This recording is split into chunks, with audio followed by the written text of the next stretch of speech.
All right, let's take a bite and see if we get the perfect bite. Let's see.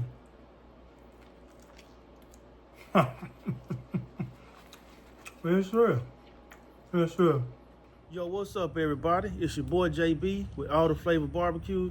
And in this episode, I'm going to show you why you should just let your meat tell you when it's done.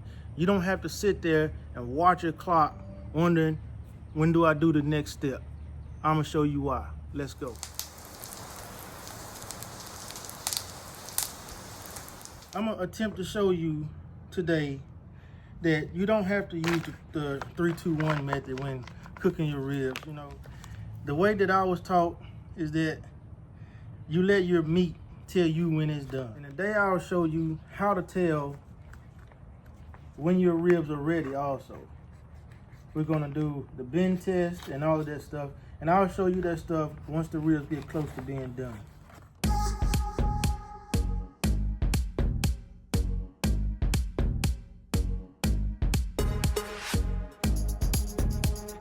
Now that we got the pit all fired up, we're just gonna let these splits burn down for a minute. Yeah, we got old Roy humming right at 275. So let's go ahead and get these racks of baby backs on here. Go ahead and put the one that's bigger, closest to the fire, and kind of scrunch it up, because the way that it forms is the way that it's gonna cook. Everybody, y'all can tell that smoke got to my eyes, man. But like I say, we'll come back in about right at 3 hours. I ain't gonna do nothing else to them. I might go in the house and make up a mopping sauce. All right, that's another video for another day. All right, but that's all I'm gonna do to these ribs right now. I'm just let them roll and maintain the temperature. All right, y'all. So it's about 2 hours and 45 minutes into this cook. I haven't done anything. I haven't opened it. All I've been doing is maintaining my fire. I don't know if y'all can see this, hovering around 275 or so. Maybe just a tad higher, but that's fine. So we'll open it up, see how they look, and check them out. Oh yeah. Now that's exactly where I want these to be. And as you can see, they got plenty of moisture. Except this one has the most moisture, and this is the one that's in the front. This one is a little dry, but it still got some good rendered fat, and this one got some moisture too, okay?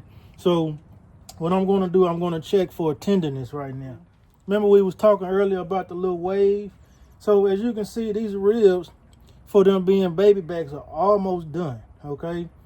They're starting to separate a little bit here, but they're not quite where I want them to be, all right? So let's check this one. And this one's a little bit more rigid, okay? But it still has some wiggle, still has some bend. The bark is set nice, all right? I like that. And this one back here, the same thing. It's about to break, okay? And so that's the way that I check mine. So as you can see, I have a little mop sauce mixture right here this is my go-to mop sauce that I like to make up. This is actually going to be another video for another time. Really good stuff, all right? So I'll dip it in here just like this, and I'll just go ahead and start mopping this meat. Now, one thing I did that you really want to know, if you're going to mop your meat at any time, preheat your stuff, okay? You don't want to put cold liquid onto your meat, okay? Your ribs have a beautiful color, man. This is fantastic. And this mop sauce is going to be money. All right, y'all, it's been exactly 1 hour, so let's go ahead and check them and see how tender they are. So like I said before, the way I like to check, I like to grab them in the middle like this, and if they wave at you, they're done. And see how they're starting to break in the middle? That's done to me. Also, look at how the meat's starting to pull back from the bones right there. That's another telltale sign. But if you can grab it in the middle like this, and if it starts to wave at you and it starts to bend and break, your ribs are done. All right, y'all, let's go ahead and cut into these ribs and see how we did. So I'm gonna go ahead and stand it up and try to get into the thickest part and see how, oh, we're good to go. Definitely good to go. That is pretty much picture perfect. Follow that bone. Look what we got. Nice smoke ring. All right, let's take a bite and see if we get the perfect bite. Let's see.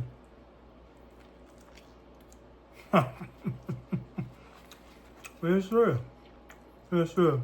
So that just goes to show you don't have to spend all day with the 3-2-1 method getting your ribs tender and juicy, okay?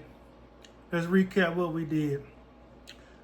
We prepped them, seasoned them up, put them on there, maintain fire at about 275 for 3 hours. After 3 hours, we came out, checked on them. They was getting tender.